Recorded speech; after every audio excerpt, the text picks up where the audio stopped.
you have this very vocal group of about 400 Well, women. I disagree, and I've actually been writing. I've a research project for 4 credits that I've been doing for the last 6 months. That's about the Dulos case. And did you know that it was initiated with an emergency ex parte filed in addition with a divorce? Did you ever read that? Did you ever read her ex parte affidavit? Right, but again, a lot of that stuff didn't come out until later on after the attorney. I know, but dang, did you ever read it? Well, I haven't read it, but again, there's also a lot of stuff that's still under seal that probably shouldn't be under seal in that case. Yeah, and I went to the courthouse, and my professor was like, original research, go print out their filings, that because you could go to the courthouse and print it out. And the very, very first filing was an emergency ex parte, and in there she writes all this really, really alarming stuff, and she signs it. No, she had an attorney too, but still, and the court still insisted on giving the guy parenting time and all this stuff. And there was so many signs that he was dangerous and unstable and all this stuff. And the court just neglected it all. Here's the problem. Okay. Taking a step back. One of the biggest problems we have with our family courts is they're not courts of evidence and law. So anytime you have a claim of domestic violence, abuse, or anything else, it should not be before a family court. It should be before a criminal court, or it should be before a juvenile court. That's one of the other structural problems we have. Because the entire family court system is based on who can tell a bigger lie. It's not based on evidence. You don't have any due process, and magically kids are taken away from parents based on nothing. And that's a serious problem. You look like your hair's all messed up. So there's no penalty in our state for perjury. There's no penalty in our state for telling a lie to a court. All right, you're going to take a shower. That's how you fix this problem. Anytime there's a claim of domestic violence or abuse or criminal activity made in a family court, the judge should stop proceedings immediately and refer the case to a prosecutor or police for probable cause. Yeah, but then it's all you have, then you're just saying just because the person just made an allegation, they would have to actually have an arrest or have something to... Criminal activity belongs in a criminal court, period. It doesn't belong in a civil court, and that's what a family court is. It's not even a court of law. It's a court of equity. There's no evidence. Evidence means absolutely nothing. And that's a really serious problem. So... And I also tell parents, too, if you believe that your ex is involved in criminal activity, you're being harassed, you're being threatened, why are you going to the family court? Call the police, call DCF. What do you do if the police and DCF do nothing, like in my situation, and then the courts do nothing? The family court's not going to fix that problem. The family court's going to make that problem worse. So then if all three, if nobody will listen, because guess what the police say? Guess what the police are trained to say when you have a complaint? Go to family court. That is their broken record response. You just got to go back to family court. I'm not arguing. Or my favorite question: when you guys go back to court? When do I go back to court? If someone else asks me again, when do I go back to court? I'm gonna lose my mind because I'm sick and tired of people not understanding the fact that a judge can put a request for leave and stop you from ever going back to court. But my question to go is about Betsy from CPM, right? I do. So what's your opinion about her as being an advocate and stuff like that? One of the problems with the group that I've seen, and this is not made up off the top of my head, is they're very adamant that women should get custody. I mean, they've actually posted that publicly, men are the most evil thing on the face of the planet. And anytime you have a message like that, you immediately tune out half the people out there that could help your cause. Where did they post that? They posted it on Facebook pages and other groups as well. I mean, they're not. And one of the biggest problems that they did is they had Senator Castor pass Jennifer's Law in the state, which is the biggest piece of junk legislation I've ever seen in my life because people don't realize the damage that it's done. What, Jennifer's Law? Anytime you give a family court judge more discretion, you're going to have problems, and that's exactly what they did in the Reardon case. Yeah, but how does Jennifer's Law give them more discretion? Because it basically takes the definition of domestic violence and expands it to areas it shouldn't be expanded to. In my case, this is the other problem that we have. People don't realize all the money behind these systems. The more you expand domestic violence, the more you basically do this, the more you're feeding the fire. What we have to do is roll things back and go back to what is actually going on and what are people's rights. Instead, what you're doing is creating this Wild West situation where, let's see, dad used to control the bank account or mom used to control the bank account, so we're going to accuse them of coercive control, and that's going to be a criminal matter. So you're criminalizing parenting, you're criminalizing marriage. And people don't realize the damage that it does. Well, I just feel like like in theory, if they actually enforced Jennifer's law in family court, then we wouldn't have a lot of problems like we have. But instead, you're going to have many more problems, and that's what people don't realize. This is exactly, look up Karen Reardon's case and read what they did with Jennifer's law.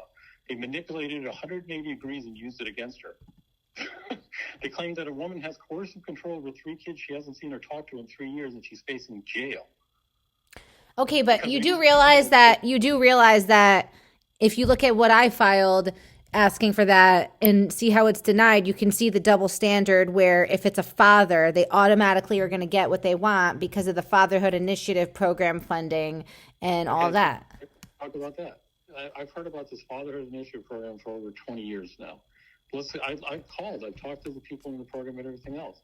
People use this thing as a waving this flag saying fatherhood, fatherhood, fatherhood. You know how much fatherhood money the state of Connecticut got? Not a single dime. Fatherhood Initiative in the state of Connecticut is one guy answering a phone. That's the entire fatherhood. So yes, you have the Martinez Pact, you have all this other stuff. It was never put into place. But no, people don't want to hear that because, again, it goes against the narrative. There's no fatherhood money in the state of Connecticut. If there was, I placed the phone call and said, how do we get this cash? Well, that's actually not true because even DCF was running like a fatherhood events with all this like free food and all this stuff and advertising it. How much do you think the advertising and marketing costs? I would love to see the document. I'd love to see the documentation behind it. It's all under freedom of information. There's no such thing. No such thing as what? I saw it advertised on Facebook. And I would have been the perfect candidate for this to get this money because of all the errors in my case. No, but they don't give money to individuals. It's not about you getting the money. It's about the people who are helping the cause getting the money. No, by promoting the expansion of domestic violence, we get more federal funding, so we have to provide more services, so we justify all this crap that we're forcing on people in family cases. There's a reason why the divorce industry went from $20 to $60 billion in 10 years when the number of divorces went down.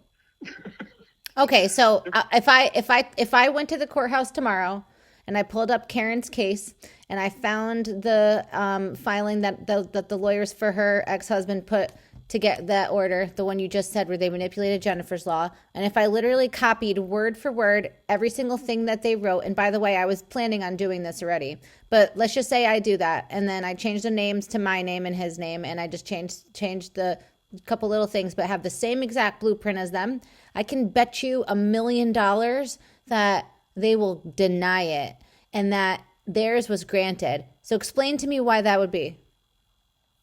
Say that again? Why? Okay, if I copied and pasted the same exact application for domestic abuse that was manipulating Jennifer's law that Riordan's lawyers, the ex-husband's lawyers used to get this most recent order that you said where they manipulated Jennifer's law against her, right? Like that was for a TRO, right? Or an ex parte? So let's pause right there. So this is the bizarre point about the filing that they made. And it's Anthony Kuda. He used to head up the family division in the Connecticut Bar Association. That's one reason why he got what he wanted, right?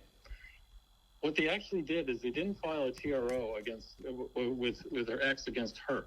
Okay, so the TRO, this is the strangest thing I've ever heard in my entire life. So it was on behalf of the children?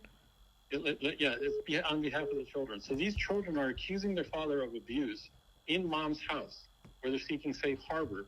And dad goes and knocks on the door of the family court, not the juvenile court, the family court, and says, my kids, I'm speaking on behalf of them, are filing a TRO against their mother who they're staying with to protect themselves against me. It's the most ridiculous thing I've ever heard in my entire life. Well, it's not like the kids have to even sign it. He can sign on their behalf. Right. Now let's think about what I just said. Why is this being filed in family court? In the state of Connecticut, our statutes are clear that anytime there's an active family court and juvenile court matter, the juvenile court takes precedence because it's a court of evidence on law. What they're doing is doing an end run and knocking on the door of the family court and saying, hey, get out of jail free card. It's ridiculous. You know what's funny is that right now I have a case in juvenile because like I filed it in probate and then they transferred it automatically to juvenile, and now I'm dealing with like Jessica Torres, and she's literally like, she's saying like, oh, we don't have jurisdiction to, I tried asking like an emergency custody order and she says they don't have jurisdiction to do family matters. Like what the fuck? And I actually send you the state statute that says they do. And that's what I'm saying though. But then I file a thing saying, oh yeah, the statute, this and that, and then it's like they just get more pissed. Those are requests for leave against you. Then they get mad, and it's like, what the fuck, like. Exactly, I'm with you. Believe me, I'm with you. It's the exact same thing that happened in my case. Yeah, but then what about like the access and visitation grants and stuff like? So here's one thing. I just want to pause here for a sec. I tell people every single time I hear this word, never use the word visitation. Visitation is a word that was made up by the divorce industry to make one parent feel like they're less of one in a divorce case. That's the only way that word came up. Instead, use the word parenting time. Every time a judge or a guardian ad litem or DCI person ever used the word in my visitation in my case, I cut them off and said parenting time. Yeah, which I have 0 now. Well, that's why I want to know more about your case, because to me, any time I hear that a parent has 0 custody just makes my blood boil. I mean, even hardened criminals can still have a relationship with their kids, where they try to do parentectomies and cut parents completely out of the kids' lives, which I just find disgusting. Yeah, well, it's like we had a parenting plan. Everything, this was like on a modification, but that's what I'm saying though. It's like, yeah, you see how, whatever, Ambrose's lawyer got a PPA TRO application on behalf of the other parent citing, whatever. I literally tried to do the same type of thing and mine was denied. And it's like, why was mine denied? I had the same exact argument. I can go down to the courthouse and literally find the same fucking thing that their lawyers did. And I can guarantee you if I literally write word for word what they wrote, I will still get it denied. And so the reason why is because they just buy their decisions. Like, sure, absolutely. I'm with you. Yep. And that's why I keep telling people the only way you fix this problem is by going it on a higher level. You have to make it about constitutional rights. You have to make it about federally recognized parental rights. And that's what they did in my case. And I tell people it didn't reverse anything, but it absolutely stopped the bleeding. Once you start citing the Constitution before a state judge, they do act differently. Not in my case.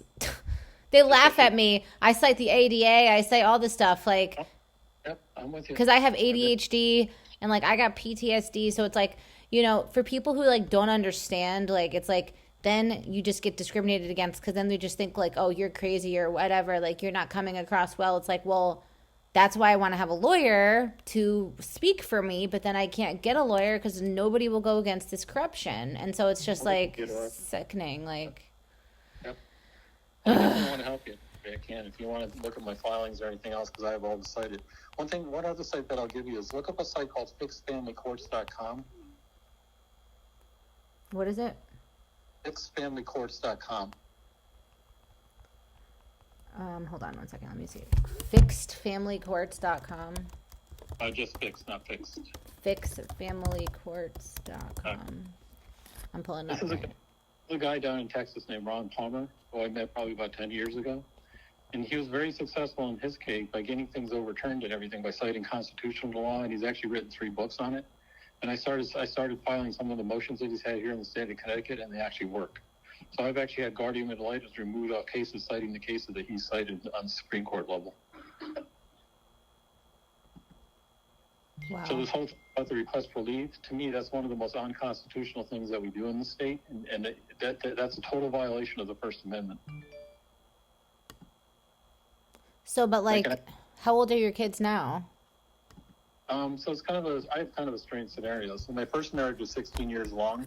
So I have a 19-year-old son and a 22-year-old son, and my 22-year-old son has high-functioning autism. And what they did to him during the family case was one of the most despicable things I've ever seen. And I can explain that later if you want. But they both stayed out of the system, and I'm still paying, support based on arrears for them, which is just ridiculous because of this error that they made. Then I had a second marriage that lasted 8 years, and I have 5 and 7-year-old girls with them. And I settled with my ex out of court because we both had really bad family court experiences. So my girls spend half time with me and half time with her mom. And then I have a 17-year-old former stepson who also has autism that still spends his weekends here with me, even though his mom and I parted away because he's best friends with my son. So one week I have 5 kids here, and they all get along great, and then one week it's just me. So what about like... Well, I mean, like, so, but like, do you work together with, like, any of these other people, or, like, you, like, don't talk to, like, Betsy and, like, those CPM moms anymore? Like, no, I talk to them. It depends on who it is. I mean, I think there's people in that organization that mean well, but they get kind of distracted and stuff, and I think there's people that are just really bad people, and And it's not saying that the group's bad or anything. I think all of us have legitimate concerns, but I think we really need to take a giant step away from this mom and dad issue and focus on the fact that our rights are being violated. Because no one cares about the mom and dad stuff, and I've seen it firsthand. When I talk to legislators, as soon as you go down that path, they tune out. They could care less. As soon as you start talking about the money and how much this all costs the system, all of a sudden they perk up and start paying attention. One of the statistics that I love telling legislators is DCF in our state costs over $2 billion a year to operate between state and federal funding. $2 billion a year. Oh, big yawn, who cares, $2 billion, right? Then you put it in another context and say, that's $600 a year for every single man, woman, and child in the state. How much is your household paying? Well, all of a sudden we start paying attention. Yeah, but it's like, do you know what 99.9% of the funding of DCF actually goes to? What? Guess. Domestic violence programs. Hell no. Only like 0.01% goes to that. So tell me. Their own salaries and benefits. Oh yeah, I believe that. Yep. So what about Connecticut Coalition Against Domestic Violence? So I know. So they're an interesting group too. So they used to be run by a lady named Karen Jarmick, who's a wife of a senator. I think she used to be or a state representative, and she used to be a representative herself. And she knew the problem, but she wouldn't speak out against it. So now there's a new guy at the helm too, and they got their funding's also almost like doubled or tripled. If you ever saw their offices in Glastonbury, you'd fall out of your chair. But again, one of the problems is, if you start expanding the definition of domestic violence to area it doesn't go, what you're doing is empowering the family court to criminalize parents. And that's a huge, huge problem. Because, what ends up happening is a cycle where the parent complains, requests for leave, will shut the parent out of the court. The parent starts raising constitutional issues that cause other problems. We'll criminalize the parent and throw them in jail. The request for leave requirement is unconstitutional on its own. It absolutely is. And like, if you look at the law in Connecticut, its request for leave is for a motion for modification, not for any future motions or pleadings. Yep. I can actually send you Second Circuit's citations on it that basically say it's a very high bar standard where our state hands them out like candy. Where what's like candy? They hand out requests for leave like candy. As soon as you start challenging a judge, as soon as you start citing your rights, request for leave, we're barring access to the court. Yeah, and that's constitutional because you have the right to address grievances with the government. Yep, absolutely. That's the golden standard. Is the reason why the First Amendment's called the First Amendment. But as far as like, you don't see like that, like Connecticut Coalition Against Domestic Violence, Connecticut Protective Moms, New Haven Legal Aid. You don't see that like any of these people are these nonprofit 501c3 organizations are just getting all this free money from the federal government in grants and doing absolutely nothing to help women? Well, think about their incentive. Is their incentive to help or their incentive to perpetuate? They have no incentive to mediate courses. They have no incentive to help women. They have no incentive to help children. None. So then why do you talk to them then? Hmm? Why do you talk to them? I just stay in touch with them. I mean, before I stepped away about 2 years ago because of my own personal situation, I started to get back into stuff. I found the greatest success by talking to a very interesting group of legislators. And it was a group of probably about 10 or 12 Republicans and 10 or 12 Democrats, all young women that were very interested in this problem because of what they were hearing, and they couldn't believe what they were hearing. And then we were starting to get a lot of traction in thinking about proposed legislation. And then we had COVID hit, and we had the Dulos case and everything else, and it kind of all got sidetracked. But that was a group of people that I probably had the most amount of traction with. The other person I stay in touch with all the time is Minnie Gonzalez. She's been a real champion, and now she's Deputy Speaker of the House, and people do listen to her, too. Why does that name sound familiar? Minnie Gonzalez has been a representative for years, and she basically led up a lot of the committees that were looking into the problems in our family court system. And what did she actually accomplish? We got a judge removed from the bench. It was the first time this ever happened in the state of Connecticut. The way it happened was kind of hilarious, but it did work. How? So basically what they did is, her name is Judge Jane Evans. I don't know if you know anything about her. Oh, I know about her because when I first went to court, she was presiding in New Haven, and I briefly encountered with her, but then luckily we reached an agreement, so we never had to go in front of her for an actual hearing. I can actually send you testimony that I testified about against her, but she was a crazy judge. I mean, I know she was crazy. She's like Grossman's like Emmons 2.0. Yeah, they yell and scream at parents. They're very abusive. They're and everything else and all that. So, and this is one of the things that I like to point out to people is just how bad things are in the state of Connecticut. So Jane Emmons had 11 federal lawsuits filed against her. 11. Okay, she comes up before the Judiciary Committee. We all testify against her. She sails out of the Judiciary Committee by a vote of 30-3. A judge who has 11 federal lawsuits filed against her, right? So we get it before the full legislature, because it actually has to be rubber stamped by the full legislature. We talked to Josh Sinowitz and Minnie Gonzalez. They refused to let her come up for a vote. So she, quote unquote, retired. I thought she just didn't get reconfirmed. No, they didn't have her come up for a vote. So it was interesting. We're watching the call.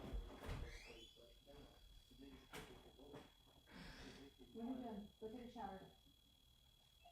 Yeah, I remember, like, she was, like, scary, like, I was, like, afraid of her. Oh, she was insane. She would literally stand up on the bench and salute the press.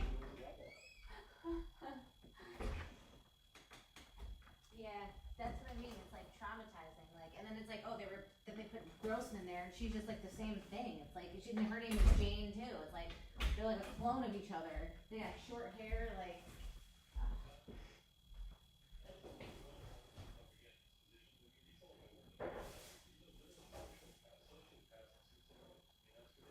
well, it's like they pick these people on purpose, because if you look at, like, the lady I told you just before this, she was the assistant attorney general for 15 years, and now she's in the juvenile court, and you're over here saying juvenile court trumps family court, but they're saying to us that family court trumps everything. Yeah, and then they said I didn't have legal grounds to file as a representative for my minor child that I'm her legal guardian.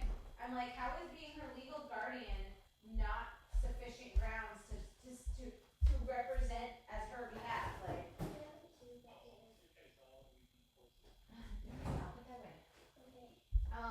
well, this one was from 2019, and then my other one was from 2016, and like, I have sole legal and sole physical custody of one child, and then the other one, it says, visitation is, access is as determined by the father in the presence of a third party designated by the father, and may include FaceTime monitored by the father.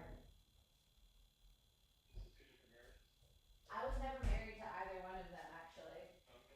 But they're both my daughters, and that's what I'm saying. How can I be fit for one but not the other? It makes no sense.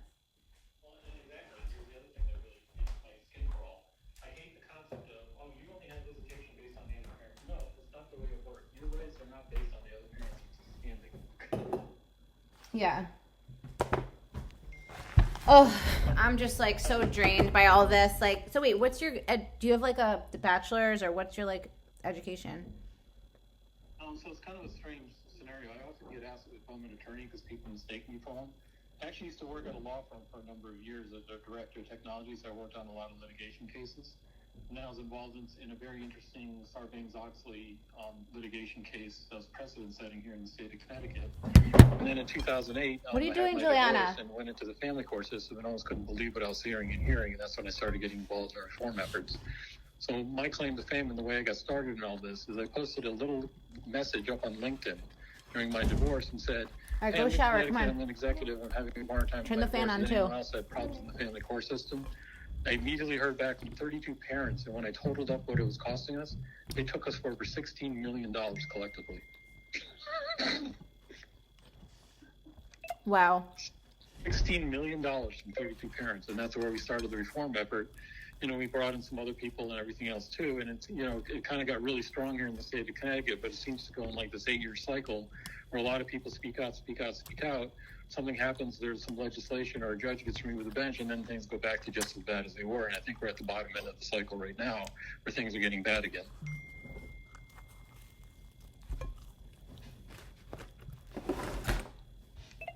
So like, do you have other, All right, go ahead. like, is your group men and women?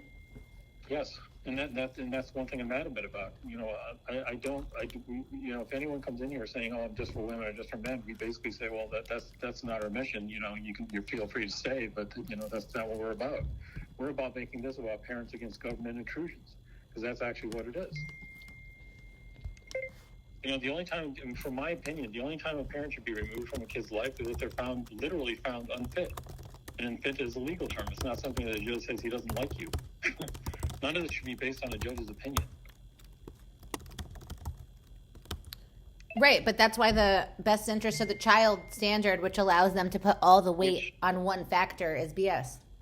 Which, in the best interest of the child standard, is 100% unconstitutional. If you read the books that Ron Palmer said, he'll point out Supreme Court case after Supreme Court case that says that. And yet they ignore the Supreme Court rulings. And no attorney puts them in family cases because attorneys don't want to argue constitutional rights in the family court. I mean, that's how I actually won my juvenile case. It was me against 6 attorneys from the state, and all I did is sit there and cite my rights under the constitutional law, so I have my rights.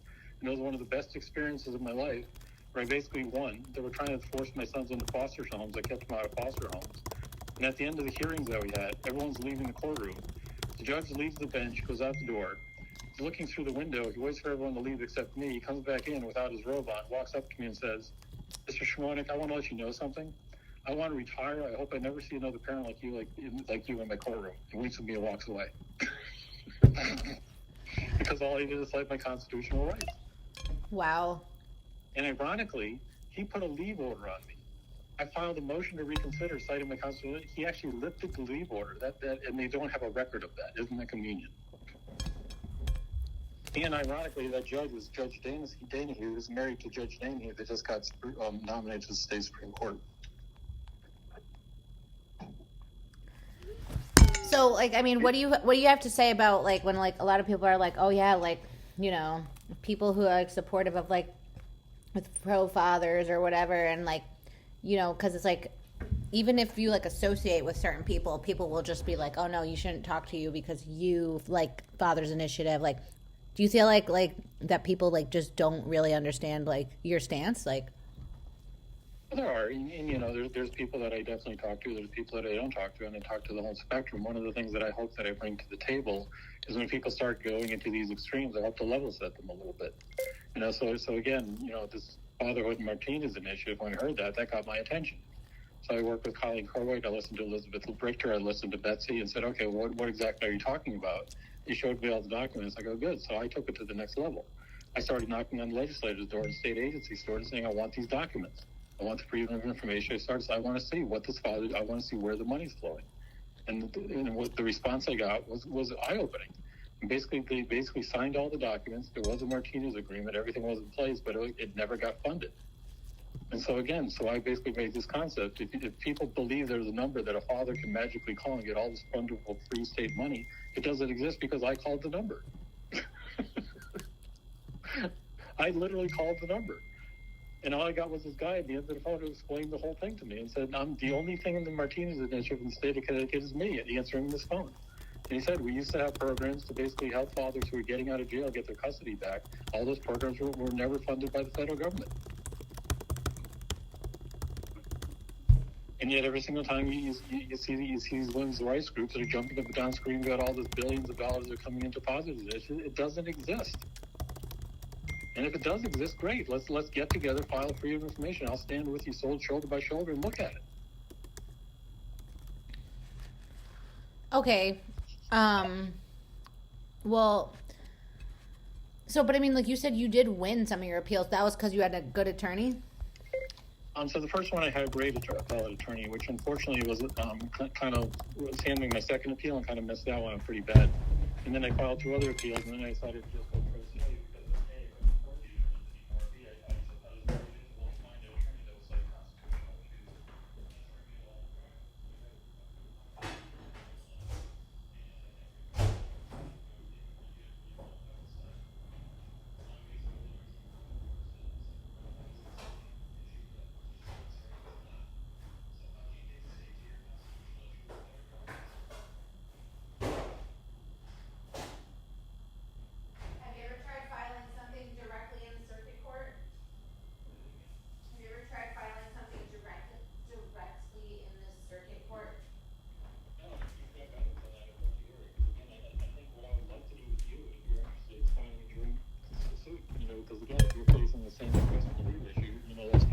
First Amendment violation and keep it nice and simple for the federal courts.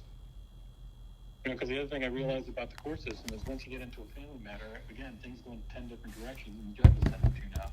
When you raise their focus and say, this is a violation of my First Amendment right, then they tend to pay attention. I think one of the things I'd actually like to send you is the oral argument that it made before the state appellate court. It's only 20 minutes long, but I think it would be pretty impressive what I basically presented before the appellate court.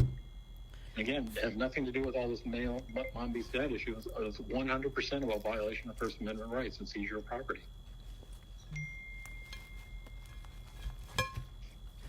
But like,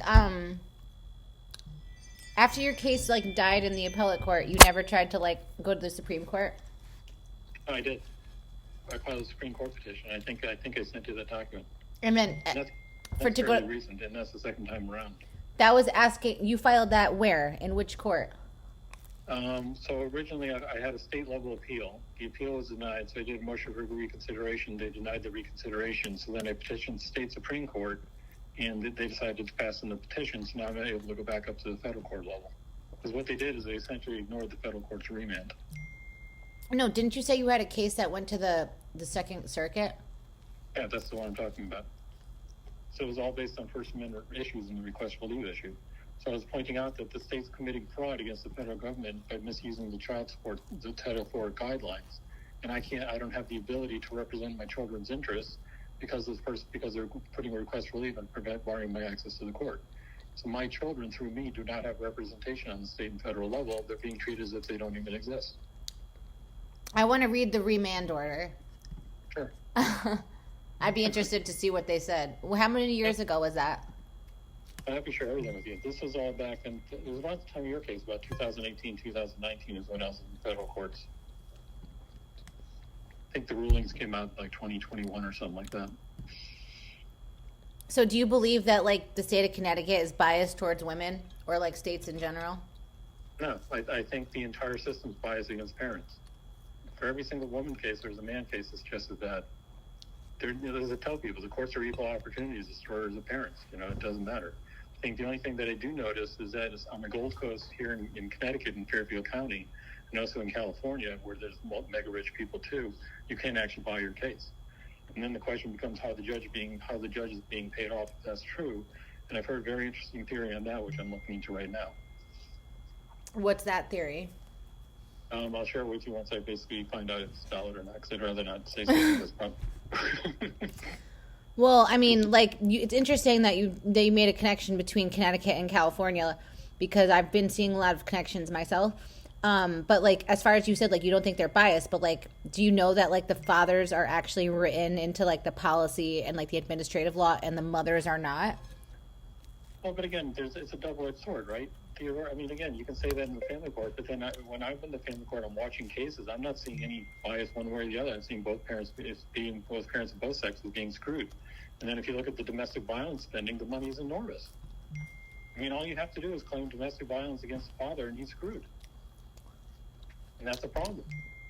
That's not true. Then if that's the case, how come I'm not able to see my daughter? Okay, but again, you have to find out who the players are, where the money's flowing, and everything else too. So there's got to be a reason for it, or there, somewhere along the line something fell apart. Well, it's the money that's coming from him. He's paying people off, like. Well, again, in my case, I mean, I'm just going to put this in a sentence. My son with autism was kept from attending school for over 300 days. He missed 300 days of school. Well, I'm jumping up and down and saying, why isn't DCF doing anything? Why isn't why isn't the family court doing anything? We have a year and a half worth of hearings about this. Never once did my kid ever miss a day of school with me when we had equal custody. Mom kept him out of school. The court, Judge Suarez, handed her all the parenting time. How do you make any sense out of that? And then even worse, we found out that her divorce attorney, not a guardian, not an attorney for my child, her divorce attorney was going into her home, telling my son, who's very impressionable and has autism, not to attend school, not to see me. And then he turns around and files a lawsuit against the town of Glastonbury claiming they're not educating my son.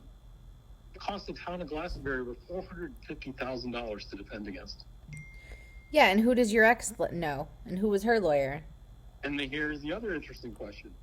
When we did have a hearing before Judge Klatt, my attorney asked her attorney, how much have you billed? because he was putting in for attorney's fees, right?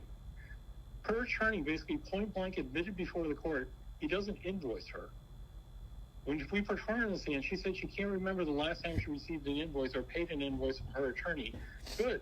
Here's the question. How in the world did this attorney get paid to represent her for 5 years in the family court and in juvenile court?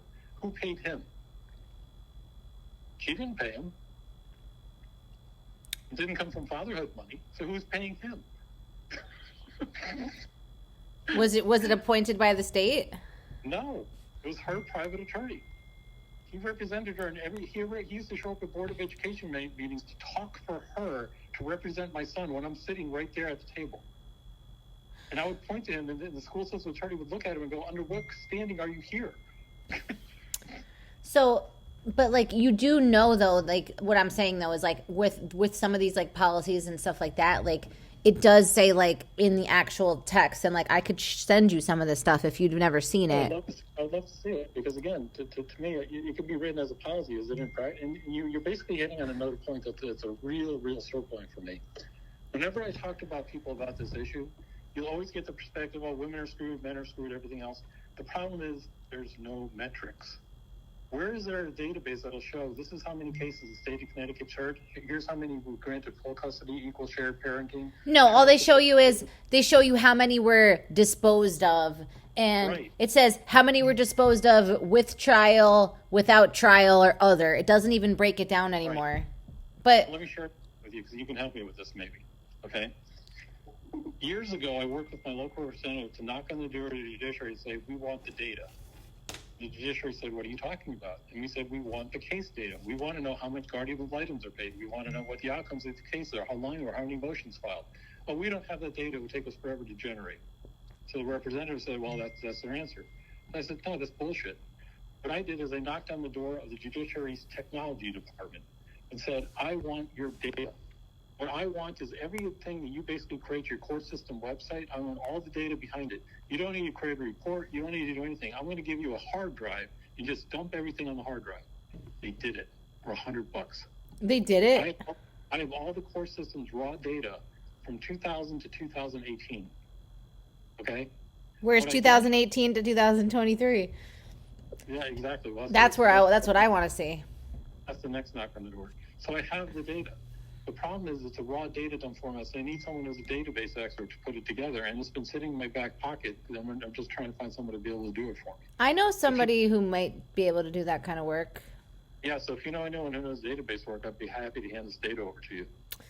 But I'm saying though, like, could you try to get the rest of the new one? Because like everything since COVID has been like a complete like fake. Oh, yeah, and I'll tell you where I'm going with this, Theodore. What I want to do is I want to create a report that basically says, Judge Gerald Edelman saw this many cases with this particular attorney before him. This is where the attorney was a divorce attorney. This is where that attorney was a guardian ad litem. Start pointing out these trends and patterns of these associations of these people that we used to work with the AFCC that are still rubbing each other's backs behind the scenes.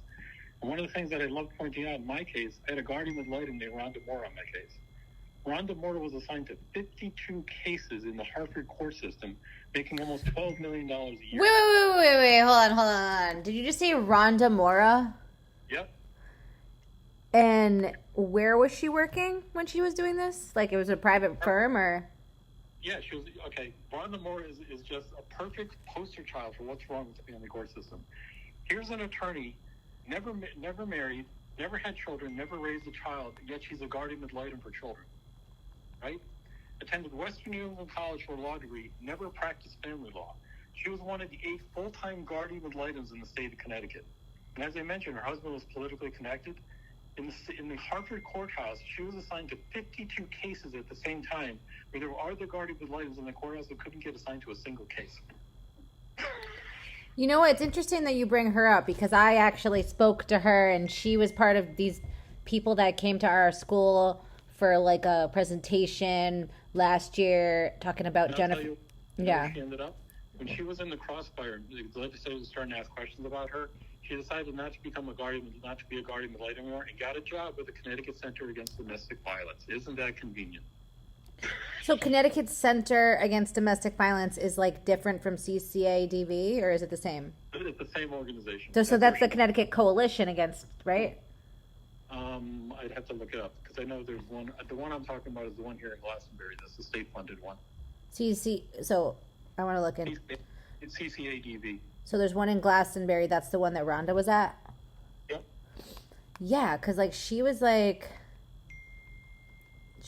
part of this whole presentation, and they talked about like how you could get restraining orders for Jennifer's Law and all this stuff, and like then it's like I tried to like reach out for help, and then she like just pretended like she was gonna help, and then like it was just like they lead you to this dead end, and then they lead you to New Haven Legal Aid, and then she says go to Margot Kennefic Burkle, who's the daughter of Judge Kennefic.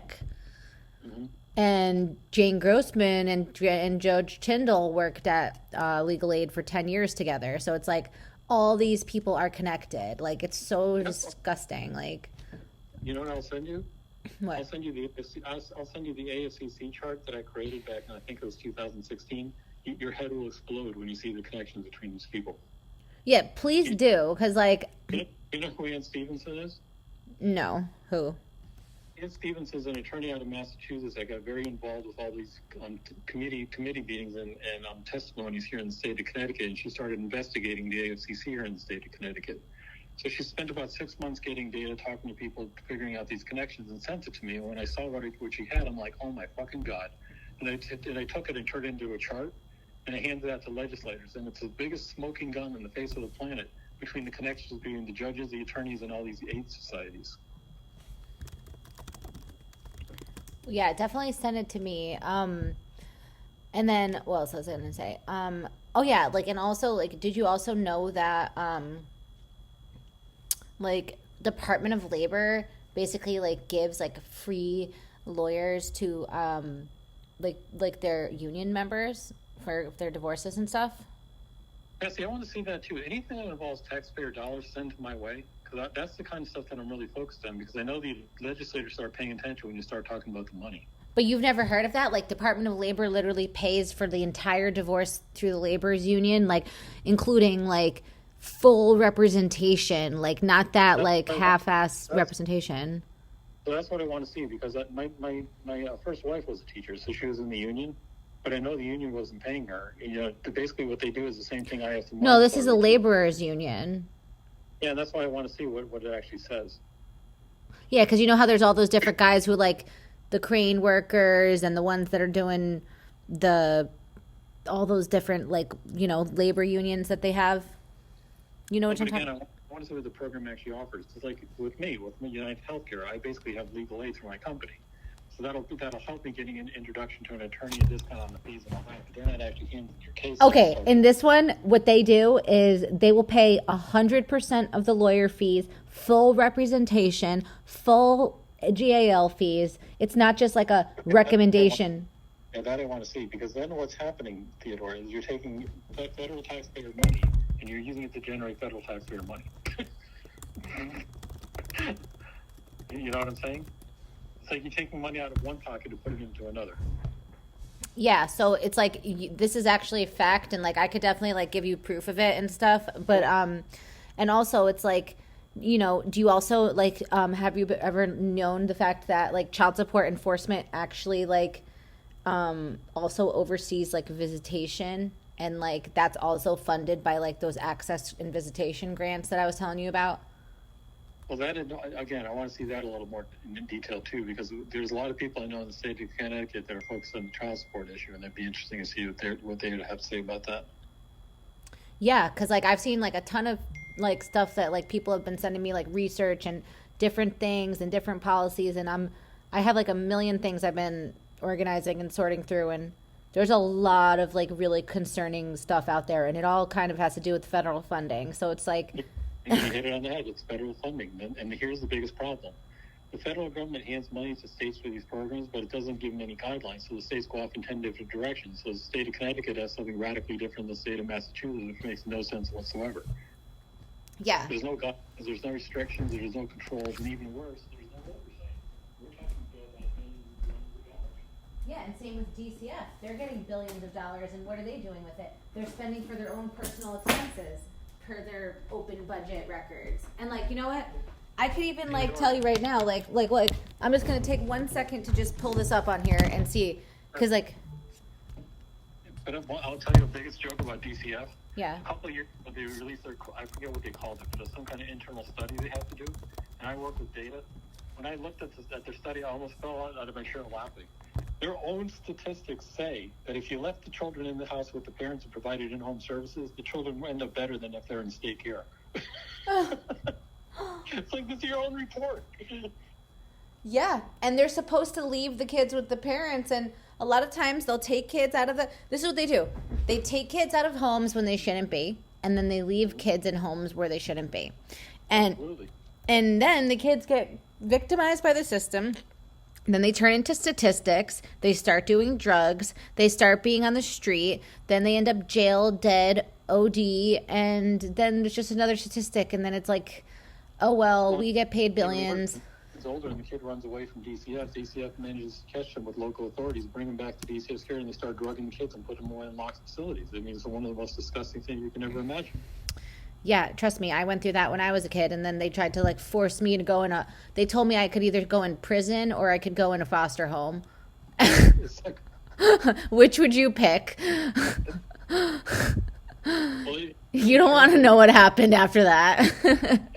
in Karen Richard's case, her kids basically refused to go back to their fathers, so they went to the grandparents' home in Rhode Island. Grandparents could only hold it for a couple of weeks and said, you can't stay here anymore. They went to another friend's in New York. New York State Police knock on the door where the kids are staying, come in, and this is recorded by the kids. Police officers literally telling the girl, who's 16 years old, that unless she goes back to her father, who she accused of rape, that she's going to be put in a state facility where she's going to be raped and beaten every day. I mean, how is that not child abuse? Now apparently the Rockland County Police are doing an entire investigation of the police department to find out what's going on. Who's investigating it? The Rockland State Police, the Rockland Police Department is being, Rockland or wherever the area is there, is now investigating the police officer to find out why he said that to the girl. And I give these kids a ton of credit. They record everything.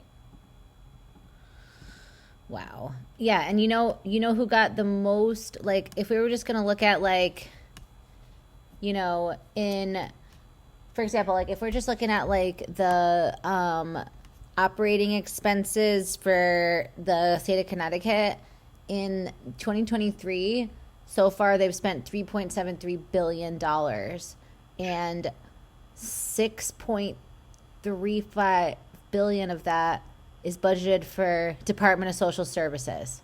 Then you get the Teachers Retirement Board, which is only $1 billion.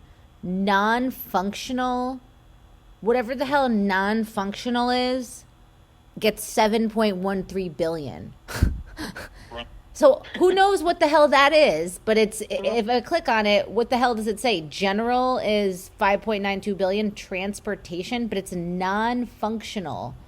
So it's like if you call them and ask them what this is, like they'll just like block you. Like then you got transportation is $12 billion to Department of Transportation, and like what DCF gets, University of Connecticut gets $2.25 billion. DCF gets $905 million. So why does UConn get double DCF?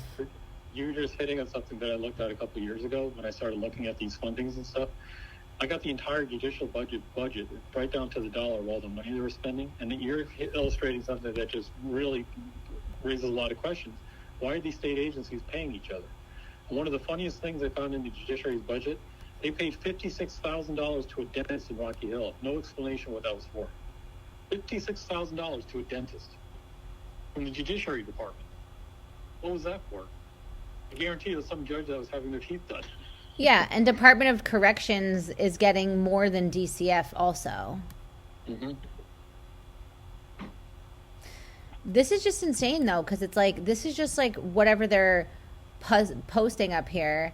And like, oh yeah, if you ever go in like open payroll, like, hold on, let me just see really quick, because like, it's interesting to just like play around with this stuff. But I mean, I just feel like, you know, there's just been a lot of so many problems, and it's so hard to do everything, and I'm just trying my best. And A lot of people are like after me and like telling me, "Oh yeah, you'll use this career suicide and this and that." And it's like at this point, I don't even care about anything except getting my daughter back. Like, And you know what? It's not career suicide. You know what we need? We need more attorneys like you.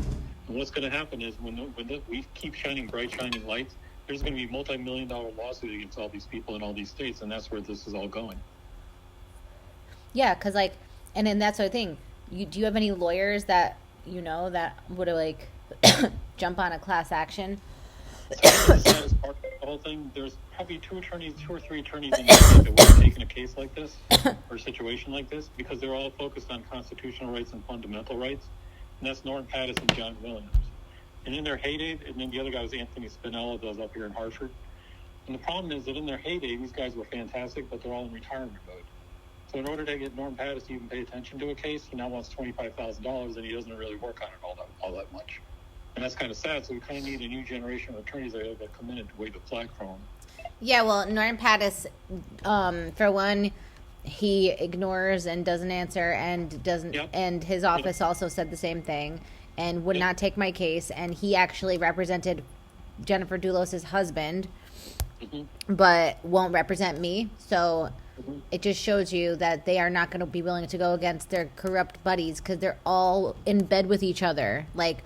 Well, I'll share a story with you. Judge Bizzuto actually pulled Norm Pattis aside, and this is from Norm, by the way, so I'm not making this up.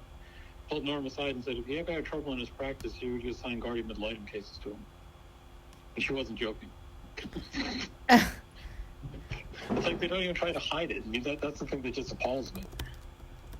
So, like, what does state of Connecticut non-budget operating appropriation cover?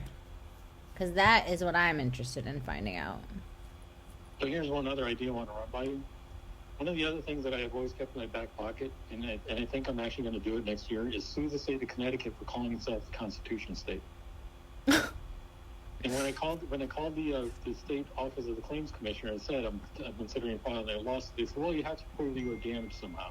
Good, my First Amendment rights are violated. I'm damaged. So I'm suing for the state from using that as its motto.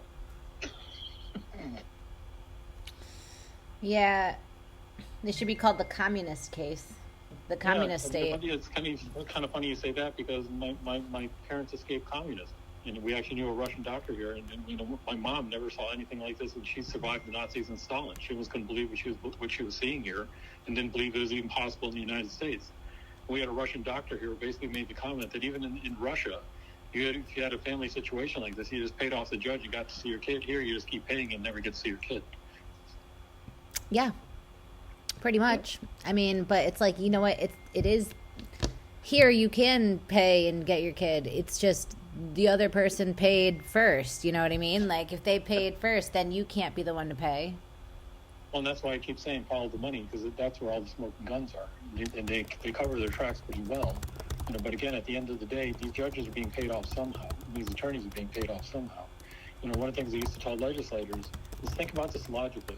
If you're a divorce attorney and you're easily pocketing $400,000 a year, why would you leave your private practice and become a judge and make a fraction of that? Why? What's the incentive? Did you ever hear about that guy Paul Boyne? Oh yeah, I know Paul. Yeah. And did you knew him personally? Like, or you know him personally? He was one of the first people that I met in this whole reform movement back in like 2008, 2009, along with him and Susan Skip. So I kind of more or less stayed in touch with him, but he kind of went off the deep end. So, and I find it kind of sad because if you look at the stuff that he writes and you take away all the anti-Semitic stuff, he's actually incredibly smart and brilliant, but when he wraps it with all the anti-Semitic stuff, it just loses all the power that he could possibly have. Yeah. You know, and the problem now is that they arrested him and, you know, he's sitting in a jail in Virginia, which is unfortunate. Now, he's still in jail with no bond? As far as I know, he's still in jail with no bond, and he's fighting extradition in the state of Connecticut.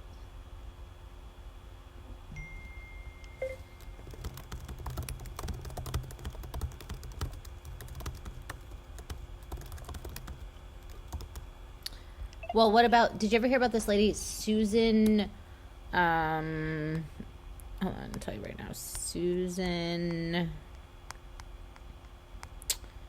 sorry, I'm like, there's like a million Oh no, I'd love to meet with sometime, trade notes. I mean, I really enjoy this conversation. I mean, you know what I like about you? You're all fired up about this, which is really hard to get people fired up about this stuff.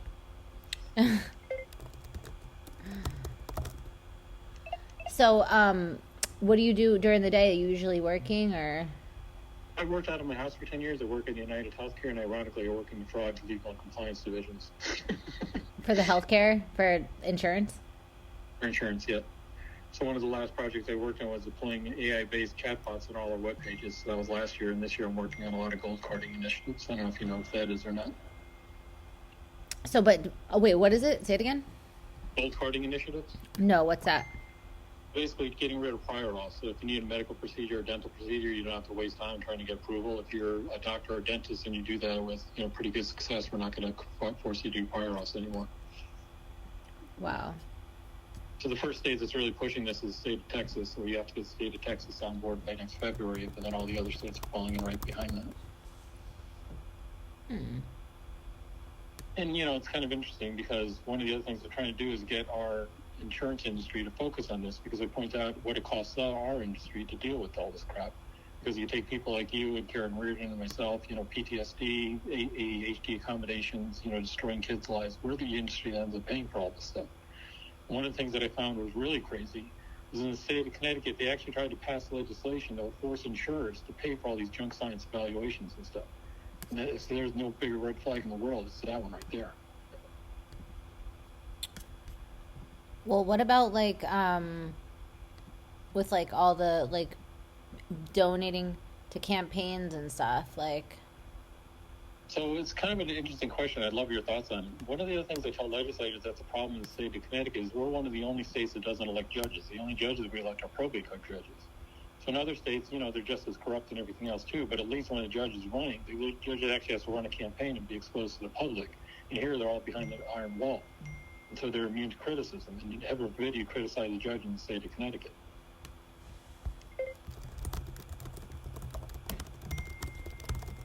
Now, the other thing that's kind of ridiculous is the whole Judicial Selection Council is beyond corrupt, too.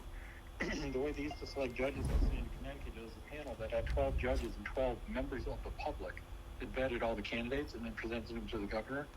Well, the judges didn't like that because it didn't give them enough control, so they did away with that. So now all the judicial selections are happening behind closed doors. But behind closed doors, and what? It's still a judicial selection committee? Yeah. Yep, it's all behind closed doors. And again, you have another thing they used to love so much is look at the famous video of Steve Yeah.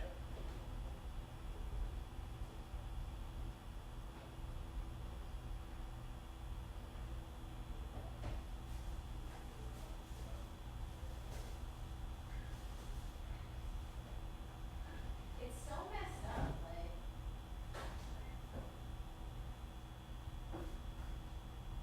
it's like half the people don't even believe this stuff's happening.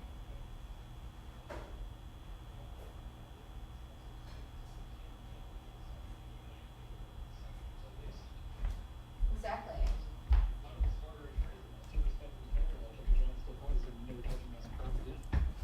I know. So, do you know anything about Department of Corrections? Not firsthand knowledge in terms of funding, but again, one of the disturbing trends I'm seeing now is when family courts try to criminalize parents, when parents start, their rights are start to speak up. That actually happened to me. They took a custodial interference claim and had me arrested. Wait, you were arrested for custodial interference? This is kind of a funny story. So I actually worked with my local legislature. This is back in 2017, 2018, to modify custodial interference laws so police would stop saying it's just a civil matter and could start enforcing it, right? So a parent doesn't hand over a kid, you go to the police say, well, it's a civil matter, and the kid doesn't end up seeing their parents for once, right? Even though you have the court order in hand. So we tweaked custodial interference laws to make it a little stronger, so when a parent took it to a police department, the police would take it more seriously. So in my case, I had a situation where my mother was unfortunately not doing well and on her deathbed. And my son, who was 14 at the time, was staying with me that weekend. So it was Columbus Day weekend. He didn't have school on a Monday. And so I texted my ex-wife and said, well, he wants to stay overnight so he can see his grandmother because he might not see her again. This could actually be her final days. So we both live in the same town, literally less than 5 miles away. So she knows where my son is. She knows when he's coming back. She goes to the Glastonbury police and tells them that I'm refusing to hand my kid over. So the police call me up and say, what's going on? I explain this all to them. The police on the phone say, okay, we don't see the problem. She has an issue. She can take it to civil court. But yeah, I'm going to send back tomorrow morning. There's no problem here. Okay. The next day I get a call from the police officer saying there's a warrant out for my arrest. They're like, what are you talking about? I thought we just talked about this. And the guy explained it all in there, basically. And I said, okay, that's what I'm going to do. I'm going to drop my son off and I'll turn myself in. I go, this is the most ridiculous thing I've ever heard. He goes, yeah, that's fine. It just works for us. We know who you are. Okay, just make sure you show up at the station. I said, okay. So I go to drop my sons off, and I'm ambushed by 6 police officers who drag me out of my car, throw me in handcuffs with the alarm in my car blaring off, and my son with autism having a complete meltdown. They take me down to the station, book me, and let me go.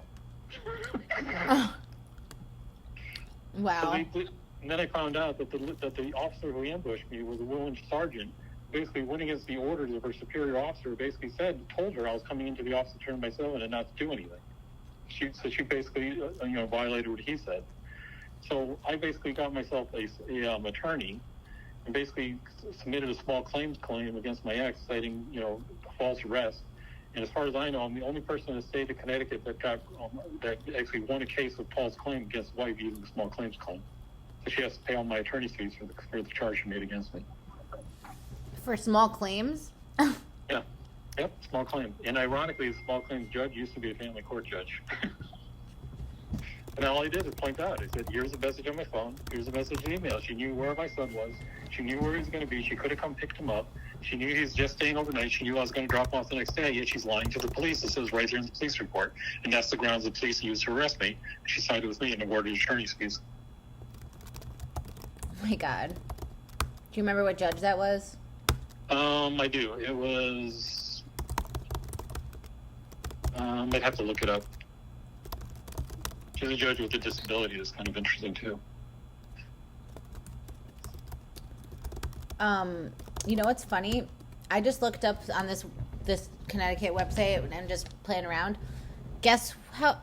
Do you know who the highest paid employee in our state is? That'd be the chief court administrator or one of the basketball coaches. Basketball coach was correct. Yep. Dan Hurley. Yep, he's the head of the UConn basketball team. $2.48 million a year salary because he's the men's basketball coach at UConn? Yep. What the fuck? 30. was up there, too. He's number 1. And then number 2 is Hao Feng. What the hell is he? I'm about to Google him. Hao Feng. Find him. CT. He's another doctor from UConn. A dermatologist from UConn. It's Really? like, yeah. A dermatologist. And then it's like all these people, they're like all working at UConn. Yeah, see, UCHC, UConn Health Center, right? Yep. And so it's like, who the hell, like these people are all just like faculty at UConn. And then like, look, so Dan Harley gets 2 salaries. One for $2.48 million and another one for $775,000. Why does he have 2 salaries? I think he also gets a card, too, if I'm not wrong. And they label it as special payment. Mm-hmm. Yep. When you start looking at stuff, your head will explode. This is just like really like just crazy. Yep. Well, I'm trying to see, like, then you can keep going down the list for, like, the highest paid goes down as you go. I'm trying to see if there's any, like, names I recognize on here. I'd be interested to see how much, because I think the judges are making, like, $240, like, which is still a lot, like, for a judge. Yeah, and ironically, they basically gave them the highest possible salary increases the last 2 times they increased their salaries. So in the meantime, we can't, the state's going into deficits and everything else. They're still giving the biggest raises possible to our judges. It's so ridiculous. Yeah, and it's like between UConn and Yale, because like Yale's like its own government. Mm-hmm. Yale's basically the state. Well, it's definitely taken over all the medical practices. Yeah, but like Yale has been here since before we were even a country. So how does that work when you were established 100 years before the Constitution? Then what rights do you have? You got all the rights, right? Yep. Is that how it works? I think that's how it works. Okay, so then the rules don't apply to them then, right? Yep. So what does that mean? That means we have to shine a bright light on it. And then if you say oh, we're going to tax Yale, they're like, okay, we'll just move to North Carolina then, and then New Haven will be like Venezuela. Mm-hmm. If Yale left, New Haven would be a dump. I know. I mean, there's so many problems in the state. It's not even funny. So, I always tell people, it's like, it's a gorgeous state. It's a beautiful state. The people are nice. But when you look at the government and everything else, it's almost unbelievable. And the reason is most of the people don't realize how bad it is. And you don't know until you basically get sucked into the system and experience it firsthand. By that time, it's too late. Yeah. All right. Well, so wait, do you know? And I really admire everything you're doing. Because again, if we had more people like you involved in this stuff, it would be really great. And even if we disagree on stuff, I definitely want to be able to talk about stuff and really go into it and see what's going on. So that's what I always do too. So you never heard about doesn't UConn have a fatherhood initiative? Well, again, I've looked at the fatherhood initiative. And again, the problem was there was documents that pointed to the smoking gun. But there was never any money behind it. And again, I think it's the fatherhood. Wait, what do you mean? There's no money about it? I mean, I see three big things. It's a fatherhood initiative, is DV funding, and Title IV enforcement. All those things are misused by the state, and they're all misused to generate money for the state and generate money out of the court system. And families and kids are the ones that are the victims of all this stuff. That's the problem. Okay, but you know all about it, and Joe DeTono and stuff, Oh yeah, I talked to him. And again, when I talk to them, I tell them point blank, I want the documents. I want a freedom of information. I want to see the forms you're actually sending to the federal government. I want to see the bank accounts. I want to see the flows of money. And 9 times out of 10, they just clam up. So do you agree that this CFI saying that it's a statewide collaborative effort led by Department of Social Services focused on changing the systems that can improve fathers' ability to be fully and positively involved in the lives of their children, first implemented after passage of legislation in 1999, state and local partners have been working together for 2 decades to make changes to policy and practice in order to better meet the needs of fathers, with an emphasis on those who may not be living in the same household with their children. It says, while focused on fathers, efforts of the CFI are not done at the expense of mothers. Children are at the heart of this collaborative effort of state and local partners and focus on supports for fathers in order to not just help them in fathering, but also support mothers and children, not an either or. But see, I find 2 things about that offensive. Anything that's gender-based, that's policy-based, is crap. It shouldn't be there. That's the first thing. Second thing, the concept that fathers need help with fathering is the biggest bunch of bullshit I've ever heard in my life. Third is when you start using children as your excuse, you're basically doing what Adolf Hitler did. Connecticut was the first state in the country to pass legislation on fatherhood. I don't know if that's true. Do you see the link I sent you? It's from ct.gov, and then I'm going to copy and paste this part I just read to you about that. That's literally from Connecticut's website that I sent you the link. You can click it yourself, portal.ct.gov, and it's all about this, and you can check it out. I just looked at it myself. Again, I'm not arguing that the documents and the policies and everything is there. What I'm arguing is what impact has it actually had in practice, and is it actually funded? Because if it's not funded, it means nothing. No, what do you mean? It is funded. Okay, but where's through the DSS, Department of Social Services funds it. Okay, but where is the document showing how much money they funded it? Well, let's see. Let's go to Department of Social Services. The other thing to point out is it was illustrated to me that these fatherhood initiatives were not designed for fathers like me. They're not designed for middle-class fathers. 9 times, these programs were designed for fathers who lost custody because they were in prison. And the extent of what these services actually did for them is when they came out of prison, is they got aid to basically write motions to get their custody back that they had before, not to take custody from mothers. Well, actually, it was all because they wanted to try to say from these federal fundings that they did when the Fathers' Rights Act and all that stuff in Congress, and they wanted to say that they want to encourage people to stay married and encourage that people won't be on welfare, because they're saying instead of all these women being on welfare, they got to just stay married, and that's why then it's cheaper for not people on welfare. That was what the whole idea was. And that's what Title IV is. Title IV is supposed to recover money that's spent on welfare. Yeah, and that's why Department of Social Services is doing this fatherhood thing, because they're using the same arguments that federal money was. That makes no sense. Because if you want the father engaged, the problem is that they rip families apart, prevent fathers from accessing kids to make the fathers pay child support, because that's where they make their money. They make no money if a mother can't pay child support. Wait, they make money about the mother? That's the flaw in the logic. But how much research about this stuff that I'm saying have you actually done? You said you'd never even seen any of this stuff. You never even looked at it. Theodore, I've been looking at this stuff for over 15 years. From people from Elizabeth Richter to Lincoln Wacky to every single person you can think of that in the state I've talked to. Okay, so Department of Social Services then. The problem is when we start going down these rabbit holes and there's nothing there, all we're doing is doing exactly what the divorce industry wants us to do. Do I agree with you that gender-based funding should be out of the system? Absolutely. Do I agree that there's this massive wave of women losing custody because of these federal programs? Absolutely not.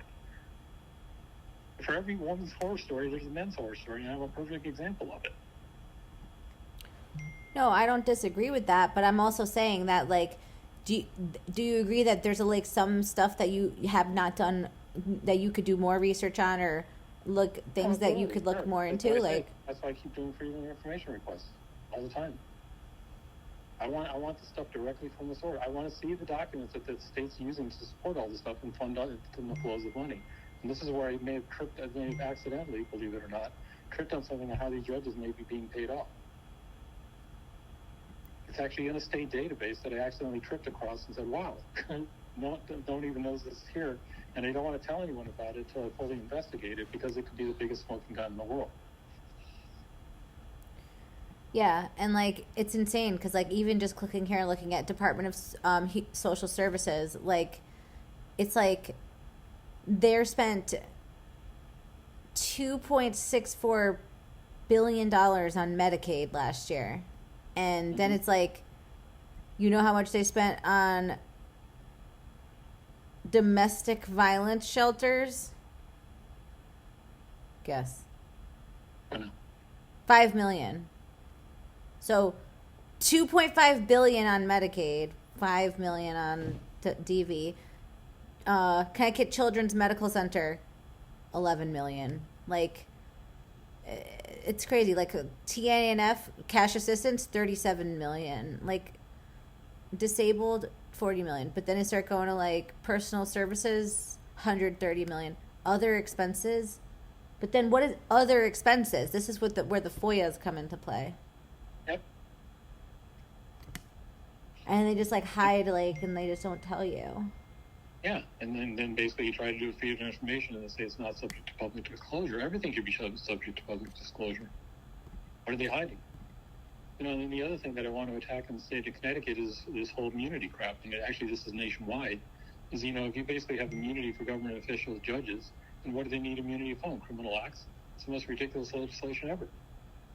Did you ever read any of the Congress reports on the Fatherhood Initiative, though? From 1996 to 2001? Right. What matters is whether it's funded and where the money's coming from. No, I'm saying, have you ever read any of it, though? Sure. I've seen all this stuff.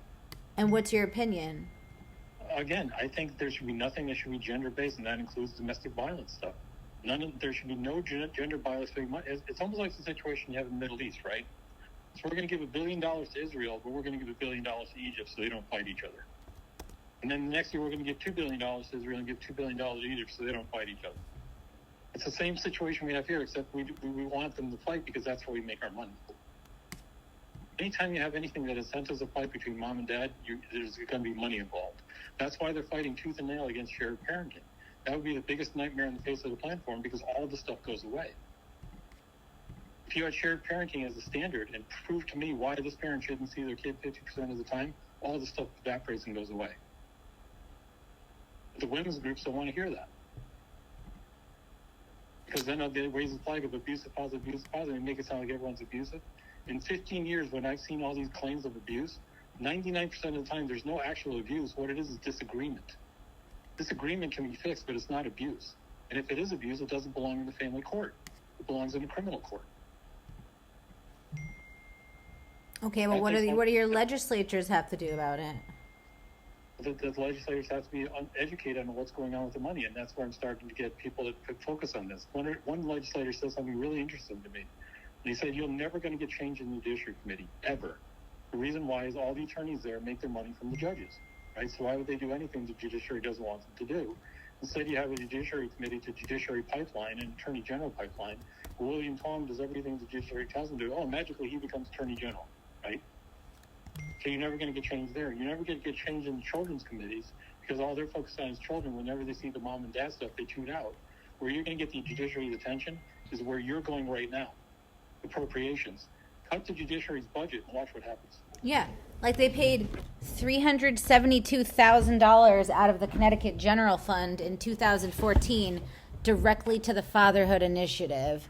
And so it's like, where's the money to go to mothers that are poor and mothers that are struggling? Domestic violence programs. Wait. So why are mothers synonymous with domestic violence victim? If father, it's just father, but mother there's no mother, but you're going to call it a DV victim? You just said something that got my attention. You said there was funding for a father. Where is the document saying that? I just found it on the website right here. Like, I just typed in, The state of Connecticut. Fatherhood. Yep. Here we go on openbudget.ct.gov. Here we go. What's the CPR Fatherhood Research PRC network? You know what that is? I don't. Let's see. Let's Google it. CPR Fatherhood Research Network. Like, it's amazing how, like, they just, like, have a million different things and it's just, like, getting all this free money. It's a software, Theodore. Free money for what? Where do you think the money's going? I don't know. No one's telling me where it's going. I tried to call and get it, and all I got was a guy on the phone saying, I am the Fatherhood Initiative. That's it. We've never been funded by the federal government. The state cut my budget. And the most we ever got funded was $200,000.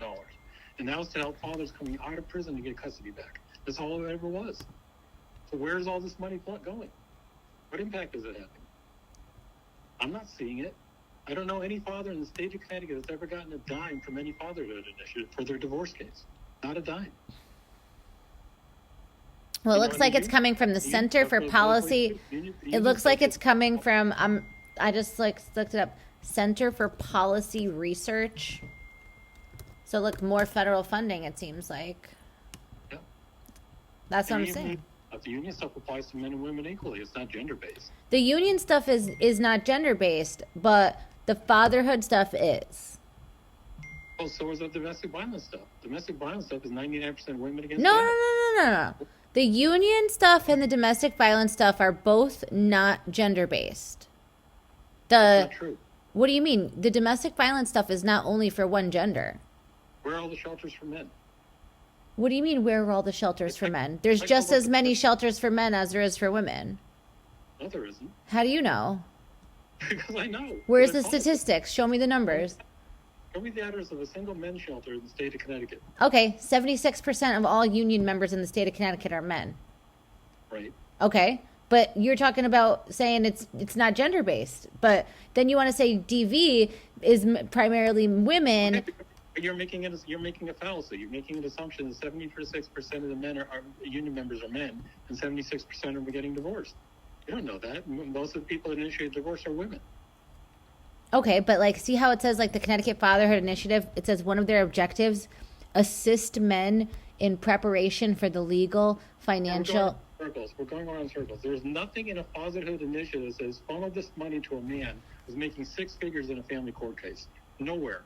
It doesn't say anything about it being need-based. The custody back that they were supposed to have before. It doesn't say anything about it being. It's not to take custody against women. It's not.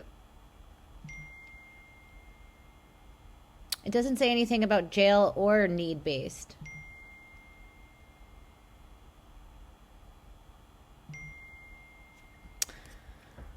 Well, I'm just saying this is so unconstitutional for them to be doing this because it's like look at it like this. If there's an incentive for more federal funding, like from the one that we said here, like all I got to type in the word father, and I get like 100 different things that come up for Connecticut's budget. You type in mother and do the same thing. All right, watch mother. No results found.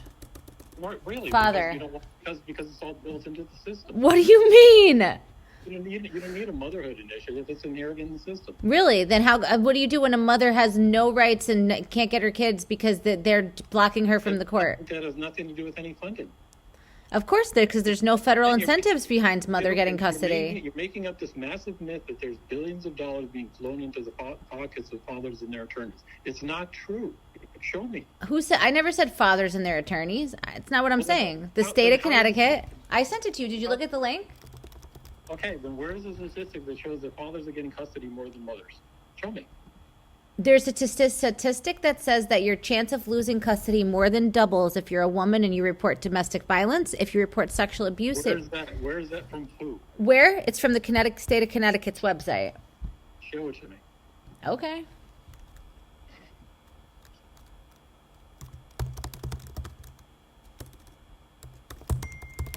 Again, these gender-based discussions just go absolutely nowhere because they are based on nothing. You don't have. Actually, they're not. I actually back up everything, so it's. Show me the raw statistics and the numbers. There's 3,800 new divorce cases filed in the state of Connecticut every year. Show me the data that shows how many times men got custody and how many times women got custody. It doesn't exist. What do you mean? And so all this stuff is based on nothing more than conjecture. And for every single horrible woman story, there's a horrible man story. And until we raise this entire conversation and get it out of where it is right now and talk about constitutional rights and parental rights, it's going to go nowhere. And that's where we've been spinning wheels for 15 years and why legislators tune us out. I've got people that are claiming parental alienation doesn't exist. Really, who claims that? Oh, the 400 women that are part of the Women's Coalition. Great. We have 18,000 members of a parental alienation group on Facebook. It's one of the largest. So those 18,000 people are lying about parental alienation. It's a ridiculous discussion. And it's exactly what the divorce industry uses against us. The divorce industry loves it when parents come up there and go, oh, I'm a mother I was victimized, I'm a father I was victimized by the state. They love that. That's what they want. They want this to be a mom vs. dad issue. It's not. It's a government against parents and families issue. Okay, ready? This is from, I'm going to send it to you right now, ConnecticutGeneralAssembly.ct.gov, which hopefully that's a good enough source for you, along with the other things I've sent. Now, let me ask you a question. What are you trying to convince me of? I want you to listen because you seemed to not understand this when I said it. I just want you to, I'm going to read this to you and you can look at it yourself as well. It says, this is from Joan S. Meyer, Esquire. I know Joan Myers extremely well. And let me tell you the flaws in Joan Myers' data. No. I'm not. This is on Connecticut's website. So this is. Okay, you're quoting Joan Myers, who had the most flawed study I've ever seen in my entire life. Another short-haired woman who was funded by the divorce industry. Okay, this is not her. This is not her research. This is not her research that she's citing. So why is she even mentioned? Well, maybe you could ask your friends at the Connecticut General Assembly why they're citing this. I asked Joan Myers for her data, and she refused to give it to me. I asked Joan Myers for her data. She promised it to me 3 times and refused to give it to me because she knows it's bullshit. Okay, well... Because the only thing she looked at was appellate court cases and not family court cases. Actually, no, because you don't even listen. Well, then how about you listen? You want to know what it says? Since you're just so set on not listening? Here's what it says. Studies show that 2 out of 3 of accused or adjudicated batterers receive joint or sole custody in court. Joan Myers' study, which is flawed. It's not her study. It is her study. No, it's not. It says it right here. It says it right here. One good example. No, listen. One good example is a study cited by Janet Johnston, a leading researcher of parental alienation, which found that among custody litigants referred to mediation, physical aggression occurred between 75 to 70% of parents. And then it says, let's look at the data. Okay, here you go. American Psychological Association. This is not this lady. It's the American Psychological Association's Presidential Task Force on Violence in the Family The leading review of research as of 1996. Which is funded by the federal government to support divorce. Okay, why don't you just let me finish the sentence? Look, it says the leading review of research as of 1996 found that men who abuse their partners contest custody at least twice as often as non-abusing fathers. They are even more likely to contest custody if the children are boys. Research also shows... Let's ask you a question. What? They would contest custody, maybe because they're being subject to false allegations in a court which isn't based in evidence and law, and they're trying to defend themselves. Where is the penalty for false claims? None. It says men who abuse their partner, so they must have been found guilty of abuse.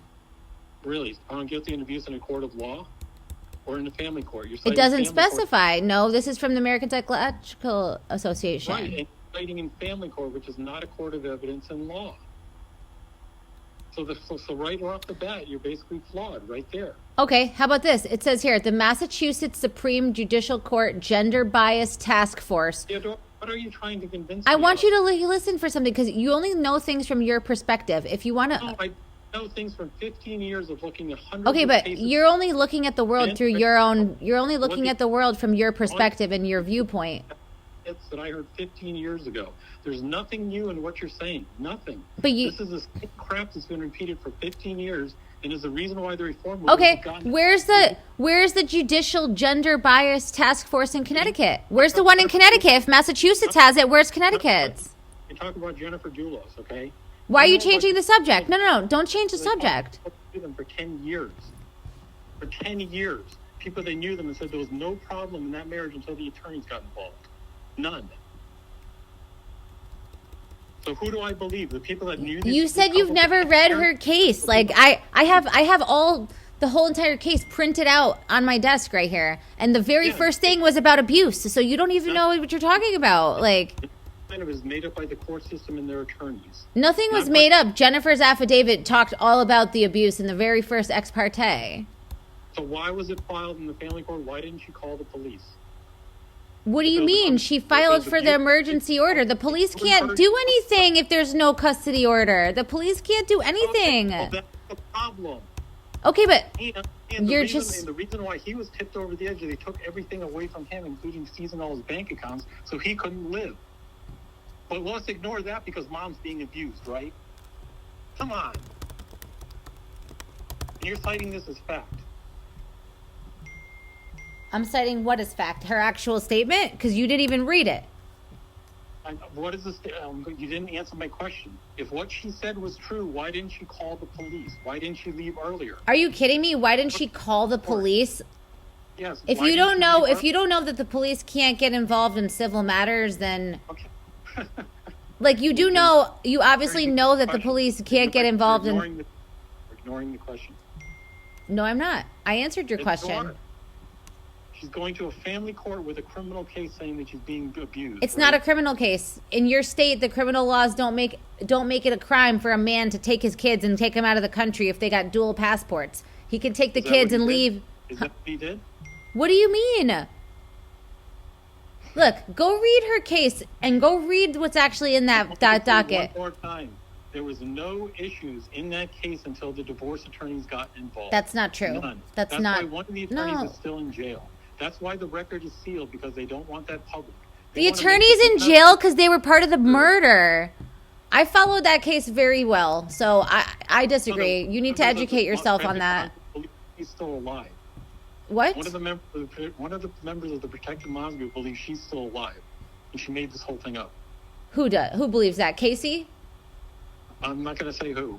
Or Betsy. In that movement believes that she's still alive. Okay, well, there's a lot of delusional people out there, but that doesn't change or invalidate any of the points I'm making.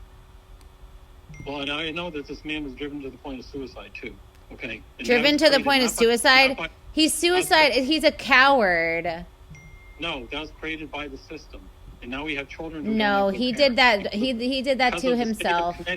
Not because of Jennifer Dulos, not because of Fotis Dulos, not because of them, because of the state. And because of what the family court system did to them. No. That guy was not a victim in any way. Neither was he a monster. He was a monster. That's not according to the people that knew them for 10 years. I like to see those people say that stuff to my face because they never looked at the case. It's not about looking at the case. It's before the case. Before the case, what? You're making my argument for me. There was no problem in that situation until the divorce attorneys got involved and set each parent against each other. That's when the problem started.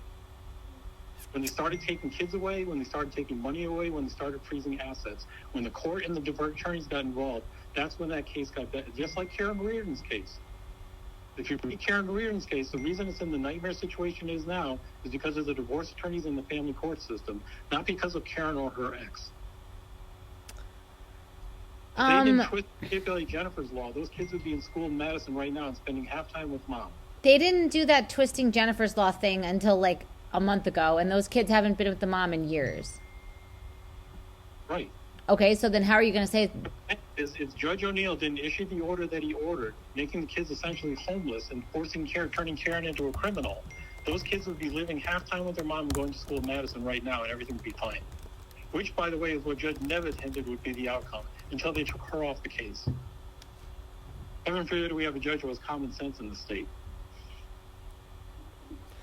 Well, like I said, we could agree to disagree on that. I feel differently, and like I said, I'm literally doing a research paper about their case, and I know a lot of information based on what I've seen and read, and, you know, I feel like you can't speak on it if you haven't read it.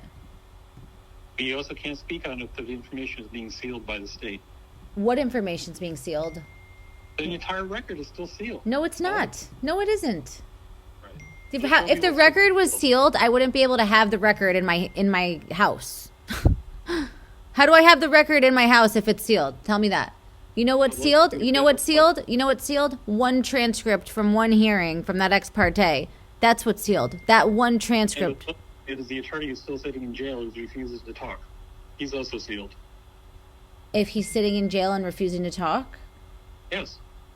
Yeah, but he's to talk what? He was involved in the crime of the murder. Right, and yet everything related to him is under seal, right? So what does he have that the state doesn't want exposed? Murder stuff. Yeah. But that's different. The murder and the divorce are two different things. And who did the murder? Well, it was clearly her psychotic husband. Because look, he wouldn't have killed himself unless he knew. Guess what? He conveniently only killed himself after they published the 60-page. No. Wait, let me finish. He waited to kill himself until after they published the 60-page warrant for his arrest, which basically showed that he went to every trash can in Hartford. Every 5 minutes, he stopped at another trash can in Hartford to dump bloody clothes in the trash cans. And with his little skank-ass girlfriend thinking that they're going to get away with it. And little did he know he was on camera on every single traffic light in the city. And you want to tell me that he was a victim? But he was such a smart, calculated, rich person that he could go and take all the bloody clothes and not put them in one trash can, but distribute them over 60 different trash cans and have the girlfriend help and the lawyer help. But you want to say he's a victim? Let me ask you a question. If they went into court, okay, and the court said shared parenting, 50-50 custody, split the assets down the middle, would those parents be dead today? No. They set each parent against each other, locked him out of all his funds, drove the parents into ruin, had the kids like pawns. Oh, okay. So what's your suggestion? Her stay in an abusive marriage that she doesn't want to be in? No. What I'm saying is you didn't hear what I just said. If they went into court and the very first thing they said was 50-50 custody, split the assets, would those parents be dead today? You really think that you could have 50-50 custody, split the assets with somebody like that? You really think that you can negotiate with a terrorist? Why you don't need to negotiate? Why couldn't the court order it? What do you mean? Because what do you mean? Because if somebody's like unstable and unsafe and a flight risk, why would the court order that?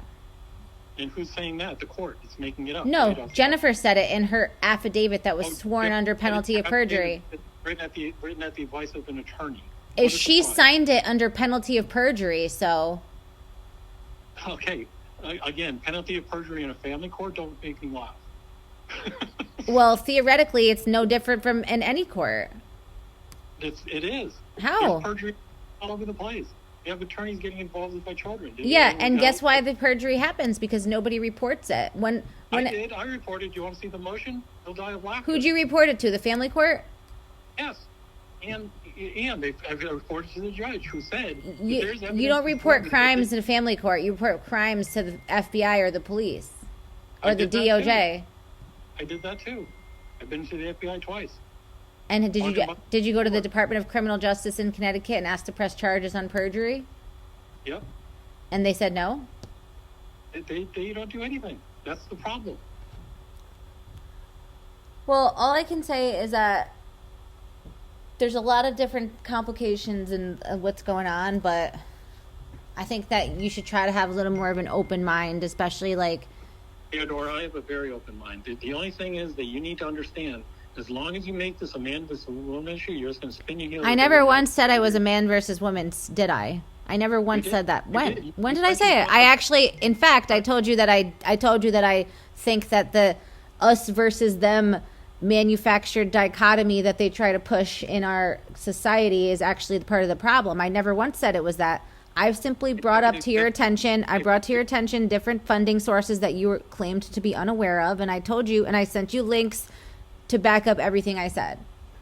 Except when I tell you that I researched all this stuff and there's no money behind it, you completely ignore that. There's no money behind it. You said you didn't even know the open budget website existed. Act like a family court attorney, then this conversation's over. Wait, what? If you want to start acting like a family court attorney, this conversation's over. Acting like a family court attorney, how? Because what you're doing is putting words in my mouth and saying things I never said. Okay. Well, I never said that, so anyways, you have a good night. Thank you.